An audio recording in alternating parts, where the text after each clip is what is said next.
For the problem today, we're looking at quite a counterintuitive probability problem. Mary has two children. She tells you that one is a boy born on a Tuesday. What is the probability that the other is a girl? Pause the video here if you want to try this for yourself. Otherwise, we'll dive into the maths. Now, of course, this is a counterintuitive problem. So the intuitive answer is often just 50%. But of course, that's not going to be the case today. Let's see why. Now, the actual answer is 51.8%. The first thing I'm going to do is represent all of the possible outcomes as a tree diagram. This will help us have a concrete and visual way of representing all the possibilities. So, for the first child, we have the option of a boy or a girl. That means we currently have two outcomes. But for each one of those outcomes, whether it is a boy or a girl, I have 7 days of the week that that child could possibly be born on. This means that I have 7 possibilities for each one of those first two outcomes, meaning I multiply those two together to get 14 possible outcomes. But for each one of those 14 possible outcomes, I then also have the options for the second child, which would be a boy or a girl, which of course makes 2 times more the number of outcomes, and then for each of those, another 7 times. I therefore have to multiply all those numbers together, and I end up with 196 possible outcomes.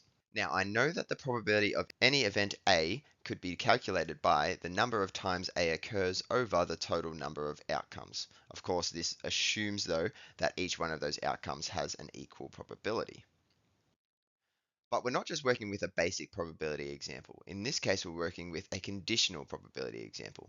For example, A given B, where I'm already in a scenario where B has occurred and I'm trying to figure out the probability of A. In this case, B being that Mary has a boy born on a Tuesday, and I'm trying to figure out event A being that Mary has a girl. I can calculate that as the probability of the intersection of A and B over the probability B, or in easier terms, the number of times both A and B occur out of the number of times B occurs. Because I am limiting my results to include only those where B has already occurred, and then find which of those include A as well. So, just to define our events, event A is Mary has a girl, event B is Mary has a boy born on a Tuesday, and therefore A and B is Mary has a girl and a boy born on a Tuesday.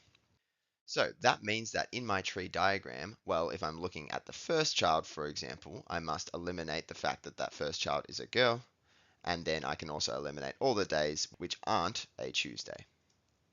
Therefore, I'm only left with one outcome for this first child. This is not an easy way to represent it. I'm going to represent it in a slightly different way because the tree diagram can get very big. So I'm therefore going to instead represent it with just placeholders where I have the sex and the day of the first child as the top 2 options and the sex and the day of the second child as those bottom 2 options. I'm first going to figure out the number of times that B occurs, B being the number of outcomes where Mary has a boy born on a Tuesday. So the way that I can start this is by stating that the first child is a boy born on a Tuesday, where I have one option for the first child. For the second child, that could be a boy or a girl, so I have 2 outcomes there, and Monday, Tuesday, Wednesday, and so on, so 7 options for the day of the week, meaning 14 options for that second child. But I also need to calculate when the second one is a boy born on a Tuesday. So I'll fill those out first, and then it becomes the same thing. That first child can be a boy or a girl, and the day can be Monday, Tuesday, Wednesday, so on, meaning 2 times 7 again. So I therefore have 14 plus 14 outcomes so far. Now, the one thing I have to remember to do, though, is I need to subtract 1 from that total number of outcomes because in that first scenario, I calculated a boy born on a Tuesday first as the first child and the second child. And in the second scenario, I did the same thing, but in reverse, where I said the second child is a boy born on a Tuesday and included the option where the first child is a boy born on a Tuesday and hence repeated that outcome. And so I've counted that twice. So I subtract 1 from my total number, giving me 27. Now, let's instead calculate the number of times that both A and B occur. Of course, this being that Mary has a girl and a boy born on a Tuesday. So we'll do the exact same process. We'll start with the boy born on a Tuesday and then also restrict that second child to being a girl.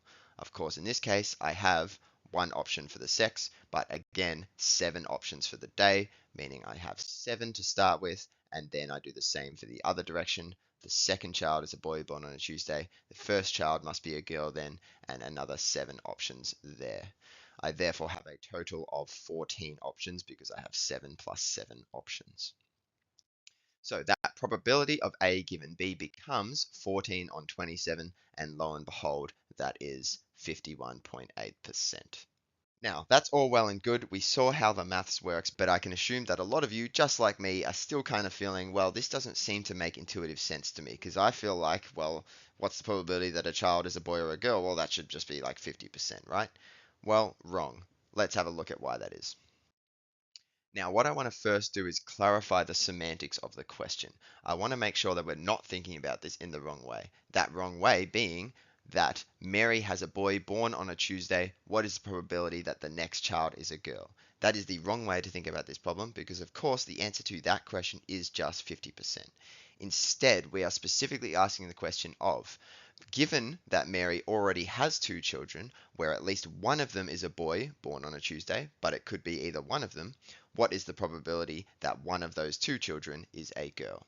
The mistake that people make is that by being given this problem, they imagine immediately a boy with a name and a face, and you're thinking about another child after that.